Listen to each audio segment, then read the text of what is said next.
आज का प्रश्न है स्थित प्रज्ञ के लक्षण।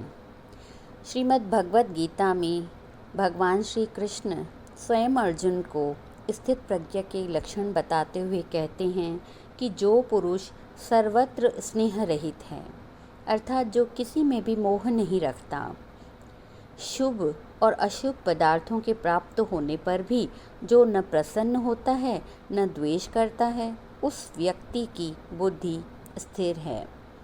वह शुभ की प्राप्ति पर मारे खुशी के नाचने नहीं लगता और कष्ट आने पर असंतुष्ट नहीं रहता। वह अपनी आत्मा में लीन रहकर सुख दुख के ऊपर चढ़ जाता है। उसे अपने शरीर तथा जीवन से भी मोह नहीं रहता, क्योंकि वह स्वयं को ब्रह्म या परमात्मा का अंश समझता है। वह न भला करने वाले की प्रशंसा करता है, न बुराई करने वाले की निंदा। संसार में ऐसे महात्मा हर प्रकार का व्यवहार करते रहते हैं, पर कमल के पुष्पवत निर्लिप्त होकर वे सब शुभ कर्म करते रहते हैं, परंतु ब्रह्म को अर्पित करके वे परमात्मा के साथ बहीखाते नहीं रखते कि हमने यह किया, हमने वह किया, अतः पाप में लिप्त भी नहीं होते। जल में ओपजे जलते दूर, जल में ज्योत रहे भरपूर। जल में उपजे जलते दूर, जल में ज्योत रहे भरपूर। कमल पुष्प जल में उत्पन्न होता है और जल से ही तरलता, शोभा और द्युति प्राप्त करता है, परंतु जल उसे स्पर्श भी नहीं करता। वह जल से ऊपर एवं अस्पर्श्य रहता है। इसी प्रकार स्थित प्रज्ञ पूर्ण महात्मा भी आकाश से नहीं आते, उत्पन्न तो इसी संसार में होते हैं, वे रहते भी इसी जगत में हैं। चाहे कुछ महात्मा गुफाओं में और पर्वतों पर रहते हैं, पर इसी संसार में होते हैं। अन्न जल भी इसी जगत का खाते हैं, लेकिन वे निर्लिप्त होकर कमलवत रहते हैं। गुरु अर्जुन देव ने भी सुखमनी साहब में कहा है, ब्रह्म ज्ञानी सदा निर्लेप, जैसे जल में कंवल अलेप। ऐसे महात्माओं को किसी धर्म कर्म पर कोई ममत्व नहीं रहता।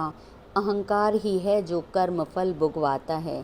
प्रेम और स्नेह भले ही सबके प्रति हो, पर मोह युक्त प्रेम नहीं करना चाहिए।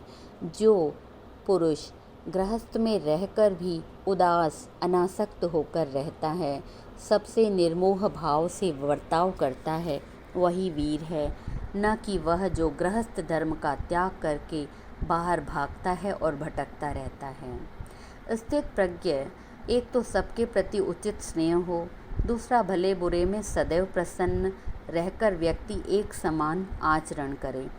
साधारणतः इच्छा अनुकाल पदार्थ की प्राप्ति होने पर सबको प्रसन्नता होती है, चाहे वह पदार्थ सचमुच दुखदायक हो, अंत में उससे भारी कष्ट भी मिले।